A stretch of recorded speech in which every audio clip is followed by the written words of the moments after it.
తెలంగాణలో కాంగ్రెస్ ప్రభుత్వం కొలువుదీరిన తర్వాత మహాలక్ష్మి రాజు ఆరోగ్యశ్రీ పథకాలు ప్రారంభమయ్యాయి. మహాలక్ష్మి పథకం కింద మహిళలకు ఉచిత బస్సు సౌకర్యాన్ని కల్పిస్తున్నారు. రాజు ఆరోగ్యశ్రీ పథకం కింద ప్రతి కుటుంబానికి 10 లక్షల ఆరోగ్య బీమా ఇస్తున్నారు. ఈ రెండు పథకాలు మొదలవడంతో ఇప్పుడు రైతులంతా రైతు భరోసా కోసం ఎదురు చూస్తున్నారు.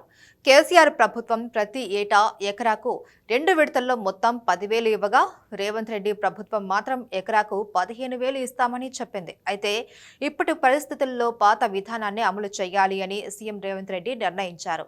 రైతు బంధు పథకాన్ని రైతు భరోసాగా మార్చిన కాంగ్రెస్ సర్కార్ గతంలో బీఆర్ఎస్ ప్రభుత్వం ఇచ్చిన మాదిరే ఎకరాకు 10,000 ఇవ్వాలి అని నిర్ణయించింది. రైతు భరోసా పథకాన్ని విధి విధానాలు ఇంకా ఖరారు కాలేదు.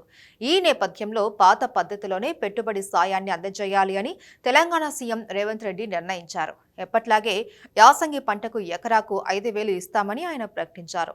రైతు భరోసా డబ్బుల పంపిణీ ఇవాల్టి నుంచే మొదలైంది. ఒక రైతుకు ఎకరా భూమి ఉంటే ఖాతాలో 5,000 జమవుతాయి.